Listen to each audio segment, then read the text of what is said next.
With all the buzz going on about Sora AI 2 and how it's able to replicate realistic videos, known animation styles, and even threatens to take over jobs, I feel like there are a few things that I should talk about in terms of this tool. My TikTok feed has been flooded with video upon video of people freaking out about Sora AI 2. And in my opinion, I think that it is just fear-mongering, and I think that this fear is actually very, very real and valid. But at the same time, I don't think that this is the correct approach to tackling Sora AI 2. Today, I will just be going over my thoughts as an artist and an art school graduate about the current state of art and AI. And to preface, I am extremely against the use of AI when it comes to creativity. I think that it is something that is reserved for humans, and I think actually it will always truly remain that way. And all I want to say is do not let this fear stop you from pursuing what you are passionate about, and I will go into further detail about this in this video. And if you are dedicated to your craft, anything you create will always have more value than AI slop. This video will be more talking about the fear that comes along with being an artist who sees AI improving every day, rather than going into the ethical and environmental problems associated with AI training and generation. And I will just be giving my raw commentary about the subject, so if there's any fact checking you would like to do in the comment section below, please let me know. And also, while I talk, I will be showing a few of my speed paints that are 100% human-made and designed. And without further ado, let's get into talking about the elephant in the room, Sora AI 2. So, what even is Sora AI 2? So Sora AI is an AI model that's made by OpenAI, and it is able to create lifelike AI generated video, but as of September 20th, 2025, it released Sora AI 2, which is able to recreate animation. On TikTok, I have seen generated videos mimicking the styles of The Amazing World of Gumball, Jujutsu Kaisen, My Hero Academia, Regular Show, just to name a few. And the comments of these videos are filled, and I mean filled with people terrified of how realistic it looks down to the original style, but I think there is a clear reason for this that a lot of people are overlooking. At first glance, it seems like it's able to get the style down perfectly, but if you look again, it always kind of looks off, especially when generating characters that are not part of the original series. AI is trained to read existing work, hence why it is able to replicate, say, Deku so well, because there are 7+ seasons for them to take from and tweak and Frankenstein together to make a quote-unquote cohesive video. But if you really think about it, the amazing downfall of AI is that it cannot make anything new. It can replicate, but it can't create, which is something that humans have always been capable of. And while some can argue that humans and AI work in a similar way, because humans create off of a visual library of what they have seen and experienced, while AI generates based off a library of information from the internet and what it has been fed. But the one thing that stands out is that humans create based off experience, something that AI cannot do. Meaning that all work that is created by a human, no matter how hyper-realistic or similar it is to another existing work, it is inherently creative and full of emotion because that is what prompted it to be made, rather than something just being typed into a little prompt box. People always say that AI art is soulless, and as much as AI continues to progress, I don't think this can ever be fixed because a computer can never feel emotion in the same way that a human does. So in my humble opinion, I don't think Sora AI is as big as a threat as people are making it out to be, and I will get into this in the next section of the video. But you may be thinking, I see AI everywhere, of course it's going to be adopted by companies. But I don't really think that's necessarily the case. Right now we are living in a time where AI is a fun new toy for consumers and companies, so that's why you're seeing it so much. It's a new piece of technology, so people are going to exploit it. And it has been shown time and time again that AI advertising is not perceived well by consumers. And when it's used on social media, it comes with mixed results, the majority of that being negative. And I think that as time progresses, as fun as a tool as AI is, people will not want to use it due to legislation and also just like legal issues. I believe that as long as AI continues to progress and become more realistic, it will be imperative for governments to become more strict with how AI is used and also make it so that watermarks will have to remain on generated videos for legal reasons. AI has also already been used to generate illegal imagery in terms of deepfakes and voice replication. And I think that this has a big possibility of becoming a pressing issue in the future. And in my personal opinion, I think it is so unregulated and rampant everywhere you look now is because it's so new and everyone just wants to try it out before it gets regulated.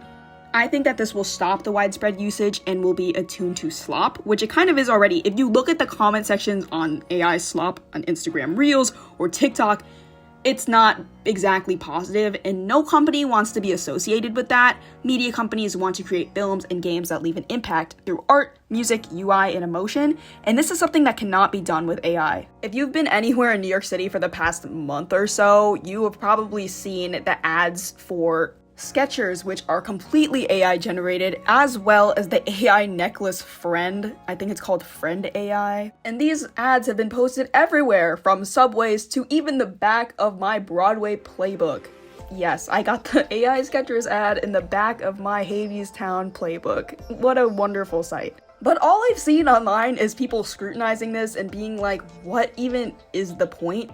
I have not seen one singular positive review of the AI Skechers ads, because honestly, they just look lazy, and honestly, they're really, really ugly. And then the AI friend necklace is just like, oh, you want character AI in a necklace.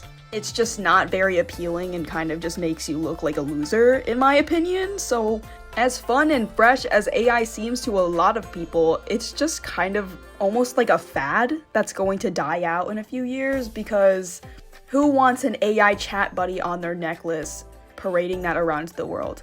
Nobody. Really nobody. And going into advertising and media companies and their use of AI, I think that, yes, AI is highly looked down upon for the most part, and it really tells consumers that the companies are more willing to cut financial corners rather than providing a genuine advertisement or piece of media that was crafted by a team of professional humans. Say, the Skechers ad. It just looks lazy. It leaves a message that the company didn't even care enough to pay someone to create their advertisements, so why would they care enough to give a quality product? It just kind of leaves this kind of taste of distrust in your mouth, which I think that advertisers would know is a bad move. For a lot of artists, I know that all this AI talk is very, very demotivating, but if you want to get back into creating really cool pieces of art, you should check out Skillshare. They have a lot of cool classes that'll help you improve your art without the use of AI. And with my link in the description below, as well as my code, you can get a full month free of their amazing classes. If you're interested, my coupon code is OctoInks07252. And again, my code is OctoInks07252. Get started today with Skillshare. Also, in terms of media companies, why would companies want to pay a company that openly steals from them? Because if you think about it, why is this AI model able to perfectly replicate The Amazing World of Gumball? It's not because it just can do that. It's because it was fed every single season illegally without their permission. So at the end of the day, it is theft. And the thing is that people don't realize is that if these companies want to use AI models to create their animations, they are going to have to pay Sora AI. And why would the companies want to pay a company that is stealing from them? It just doesn't make any sense. And as of a few days ago, actually, multiple animation studios have reached out to ChatGPT and Sora AI and threatened them with legal action if they do not stop users from recreating their animation styles. And as time progresses, I think more and more companies will catch wind and crack down with stronger rules and regulations against this. If you try out Sora AI too, it will not generate videos as well as it did a few days ago because they already got in trouble because they know it's wrong. And my feeble theory is that more and more regulation is going to come very, very soon, especially due to Sora AI and its rampant copyright infringement problems. And if you need a further example of this, you can look into ChatGPT and how the Ghibli filter was removed due to legal action taken by Ghibli to say, our company is very against the use of AI and you cannot recreate our style for your personal gain.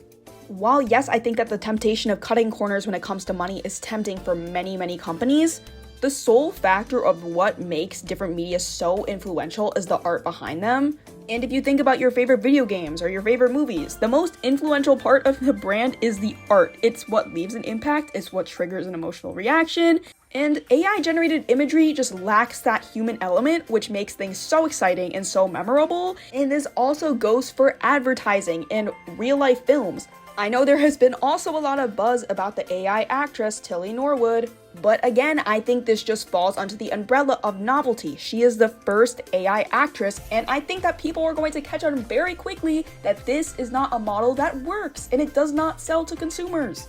While I think it is so easy for people to look at these AI videos and say, oh, I am screwed, I'm never getting a job, I can't do this, in my personal opinion, I think that Sora AI 2 has more of a bark than a bite. I remember in the spring of 2024, I was in my advanced animation class in college, and I remember the Sora AI model first came out, and people were terrified about how realistic these videos were able to look. But honestly, I didn't see much about it after like a few weeks. It kind of just fizzled out. And I think that this will happen again with Sora AI 2 because, first of all, it's already been nerfed by companies. And second, once that novelty factor kind of wears off and people realize, this is kind of like lame and just kind of plagiarizes things, then I think that we will be okay in terms of the market and just drawing in general. And I remember a speaker came to talk to my animation class, and they said to a student who was asking about his fears about AI, and he literally said, I'm not scared of a robot that creates NSFW anime girls taking my job. And honestly, I agree with this. I think that is the most viable option of how Sora AI 2 is actually realistically going to be used. It's going to be used to replicate NSFW work really quickly and just create like an overflow of it. But it's never gonna have the value that real art has ever. And people are just kind of gonna see it as slop and kind of just as a tacky thing. Because again, the more mass-produced it is, the less value it's going to have. And all of these reasons I talked about, it is getting to this conclusion of why you shouldn't give up hope yet as an artist. As someone who recently just graduated from art school back in May, I can say that my job search has not been amazing, and it's really hard, but that's honestly for every job right now in the market. But if you are passionate about your work and you want to put in the effort to making your dream a reality, then I say please pursue what makes you happy. I see so many people on TikTok already throwing in the towel because of Sora AI 2, and I say, why would you throw it in now when you don't even know what the outcome of this is? And the thing about an art degree is that it is so versatile. I got a BFA in art and design, and I can basically take that anywhere. My main goal is to work in character design and concept art, and while I haven't made it there yet, there are so many other options for you to pursue while you're waiting for your main job. For example, right now, I am helping teach after-school art activities to kids in elementary schools, and I am so much more happy doing this than working a desk job because I thought that banking would be a better option. I know uncertainty is scary, but please do not let it consume you, and if you are passionate and love creating art, you should pursue that. But also, some people just want to be hobby artists too, and that is so okay, and you can pursue anything that you want and you think is the best fit for you. All I want to say is please, please, please do not let Sora AI 2 win, because honestly, I don't think it's going to be a huge pressing issue. But hey, that's just my opinion, and I do think that fears are valid, and it is really scary. But at the end of the day, you have to fight through this, because if all the artists give up due to these fears, then AI will have to take over because no one's going to be taking that role.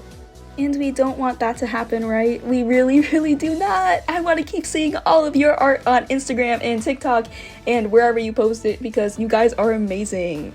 Thank you for coming along with me on this journey to talk about Sora AI 2, and I say please hold out hope because it's not all lost. It's really not. If you love art, continue pursuing that love because that is the only thing holding you apart from AI, because AI can't love something, it just does as it's told. And if you made it this far in the video, thank you so much for your view, it really means the world to me. And if you really enjoyed it, maybe consider leaving a like or subscribing to the channel or even hyping the video, because all of these things really do help me out a lot. And just a quick shout out, my Etsy is 100% human made. My shop has a lot of cool products for you to check out. We have acrylic charms, button back pins, and stickers for you to choose from.